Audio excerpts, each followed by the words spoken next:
You know, the last guy that had this job talked about Infrastructure Week. Every week he'd talk about Infrastructure Week. It didn't come for 4 years. Well, I gave you Infrastructure Decade. This is for 10 years. There's this belief that we can't do big things anymore. But we can. We're proving we can. And we must build a better America. And a good place to start is right here in Portland. Anything's possible in America. Anything's possible. And that's what we're going to do today. Do what we are capable of doing. Stop feeling sorry for ourselves. Get the hell up and take this country back in a way that we lead the world again, because we can do it. We begin here at 5 o'clock with a presidential visit to Portland. President Biden just departed the Rose City. He was here to talk infrastructure in his first trip to the Pacific Northwest as president. Thank you for joining us. I'm Laurel Porter. From roads to bridges to seismic upgrades to high-speed internet access, the president laid out a variety of goals and the federal funding on the way, hoping to make it happen. We have full team coverage of the president's trip and his speech this afternoon. Let's begin with our David Molko at the Portland Air National Guard Base. And David, you just watched Air Force One take off from PDX, bound now for Seattle. About 20 minutes ago, and you know what? It is that quick a flight, so I wouldn't be surprised if he was touching down on the tarmac at SeaTac any moment now. By the way, just out of view of the camera here, I watched the president's limo, one of them, the Cadillac known as the Beast. Obviously, they'll have another one up in Seattle, Laurel, but watching it just pull out of the parking lot, escorted by Secret Service, about 40 motorcycle police officers there as well. Quite a sight to see here. Whether or not you agree with the president's politics or his policies, and there are many who do not, we're going to talk about his approval ratings to provide some perspective a little later. You have to stand in awe of not only the office, but that massive aircraft, Air Force One, the military version of the Boeing 747, touching down here for about 4 hours. What a jam-packed afternoon with remarks here behind me, and then a visit to the yacht club, the Portland Yacht Club on the Columbia, for a fundraiser, because I have to remind you, we are in a midterm election year and primaries in different states, including in Oregon, just a few weeks away. We're going to talk about that too. But first, let's send it over to Mike Benner, who was paying close attention to the president's speech. They're talking about money coming in here at PDX for a runway seismic upgrade. Mike, what else did you make of it? Well, David, you mentioned the president's been gone 15 or 20 minutes, but I can tell you there is still a buzz in the air here, and that's really no surprise. It's not every day a sitting president comes to town. This, of course, is President Biden's first visit to Portland, first visit to Oregon since becoming president, and it was clear what he was here to do, and that was tout that $1 trillion bipartisan infrastructure law. And it was no surprise his 20-minute speech was at the Oregon Air National Guard Base right across the runway from PDX. The president says airports play a huge role in our nation's infrastructure. As part of the infrastructure law, billions of dollars are being invested in American airports, millions right here at PDX, in fact. And that explains the seismic upgrades to the runway, the new terminal, and the all-timber roof being constructed, which, by the way, the president did tour before his speech. President Biden says our airport is a great example of progress. The president also touched on other aspects of the infrastructure law, and that's replacing lead pipes across the country and expanding access to high-speed internet. Here's a snippet of the president's speech. And we're investing $25 billion this year to modernize American airports all across this country and across this state, not just here. That includes $211 million this year in Oregon. $42 million being delivered this year alone, not just to modernize PDX, but for 50 additional airports across Oregon. All right, as you might expect with a presidential visit, there were plenty of dignitaries. We spotted Oregon Governor Kate Brown, Portland Mayor Ted Wheeler, as well as Commissioners Rubio and Hardesty and Ryan. We also saw Oregon's senators and representatives in Congress. A very special day here at the Oregon Air National Guard Base. All of those people applauding the president, applauding that infrastructure law, but not everybody is, and that's important to point out. We heard from the RNC national spokesperson who says the president should not be talking about that, especially here in Oregon. The president should instead be talking about inflation and public safety. David. And we'll talk about inflation, Mike, in just a moment. Thanks very much for your reporting, by the way, today. But on that note, with that speech, it sounded part like a stump speech, a little bit of a campaign rally. You had Oregon's congressional delegation, some of whom are retiring and some of who are running again later this year in November, hoping to be reelected, surrounding him, talking about that sweeping roof, the new roof that's going to go in over the airport later this year as part of that major upgrade. The president really keen to point out made in Oregon, I should say, made local, made in Oregon, made in Washington. He said, point to any beam of that roof, that sweeping, curving roof made of timber, and they will tell you where it came from. He wants to connect with people on the ground. He wants to show that he is connected locally here, and that is much of what this trip is about as well. We talk about his approval numbers briefly before we get to the next part of the story.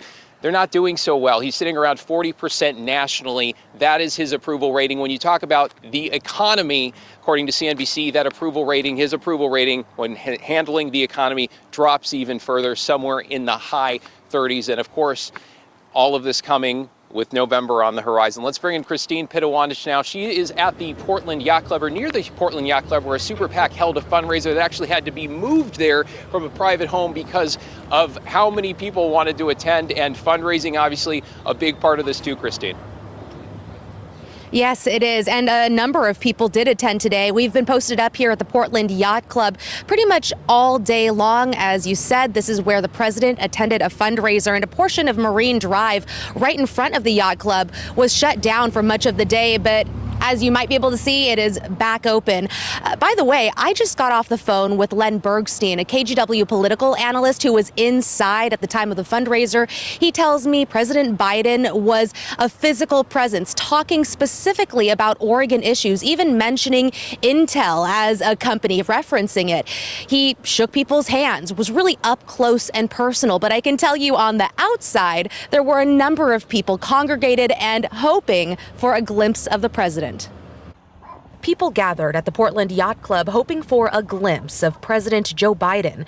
When he arrived, this is what they got: a shot of the presidential limo before he was whisked inside. Throughout the day, Portland police and Secret Service members stood by as a helicopter circled overhead, and people living in the area moseyed over. I think it's pretty cool. In my lifetime, it's pretty cool. He's just a block away, even if I don't get to see him. Well, it's just kind of exciting to have a United States president come to Portland. We just live right down the street here, and we just figured this is a history-making thing, so might as well get here and see what's going on. While they were excited about the prospect of seeing President Biden, some protesters along Marine Drive were hoping the president would see them. Meantime, we caught up with the vice chair of Oregon's Democratic Party as she headed into the fundraiser at the Portland Yacht Club. What do you hope President Biden takes away from his trip here to Portland? The importance of all of the infrastructure dollars with respect to what we're trying to do and rebuild in our city. Others hoped the president would see the reality of what so many Portlanders see every day: homelessness and livability issues. I hope he goes down our scenic route on 33rd. The area near Marine Drive and 33rd, known for its homeless camps. They were talking in a news article about them maybe trying to get things cleaned up. I think it's really important that he sees the situation here in Portland and gets an idea of the people that are suffering here and some very real issues close to Portlanders' hearts, that's for sure. But I can tell you, standing outside with a number of other Portlanders, hopes were a little bit dashed, because while we did see the motorcade as it left, no one really got a good glimpse of President Biden himself. So I guess better luck next time, David. Yeah, and you know what, Christine, that includes many of the 1,500 service members here at Portland Air National Guard Base, some who are just doing their jobs. Impressed to see Air Force One there out on the tarmac, but not able to see the president face-to-face to shake his hand. He, of course, is the commander-in-chief here. One more thing before I go. We got to temper all of this, not only with the election, but we talked about his approval ratings, and that is because of inflation. We are at having the worst inflation rates in this country since 1981. In 40 years, it costs 10% more now nationally if you go to the grocery store to buy the same basket of goods, to say nothing of gas prices rising in part based on Russia's invasion of Ukraine. The president notably his last couple tweets, not really about his visit to Oregon or Washington. I'm sure that'll change over the next few hours. He was only here 4 hours, so let's give him the benefit of the doubt there. But the last one was about inflation. It was about energy prices. He tweeted something along the lines of, as I dig through all my notes here, a lot going on. He said, "I'm doing everything I can to bring down prices to address Putin's price hike." So just food for thought there, releasing oil to bring gas prices down. People talking about inflation, talking about the economy. They'll be talking about the president's visit to Laurel, however brief it was. It was brief. Thank you, David. And Republicans are focused on that inflation, cost of living, his low approval ratings. And we're beginning to get some Republicans reacting to the president's speech in Portland and the infrastructure bill. Alma McCarty is here with that. Alma. Laurel, Oregon Republicans were quick to respond this afternoon following the president's remarks at PDX. The Oregon Republican Party slamming Biden for, in their words, record inflation, gas prices, and preventable crime. In a statement, the Oregon GOP chair writing, "Instead of attending a swanky fundraiser at a yacht club for national Democrats, Oregonians want to know what he is doing to reduce gas prices and reduce crime. He won't address these issues because he knows his policies are what caused our record high gas prices and out of control crime spike." KGW also getting a statement today from the RNC, the chairwoman writing, "While Joe Biden speaks at the Portland Yacht Club, hardworking Americans are drowning because of Bidenflation. Voters are fed up as they know Democrats' reckless spending has caused skyrocketing prices for gas, groceries, and housing." Republicans also pointing to President Biden's struggle with approval ratings, as David pointed out, lower than 40% at last check ahead of midterm elections.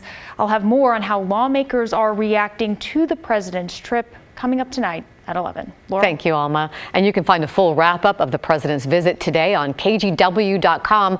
Also, stay with us for continuing coverage of President Biden's Northwest trip. It goes on. He's in Seattle now. He'll be talking about climate initiatives coinciding with Earth Day, which is tomorrow. And still ahead, the president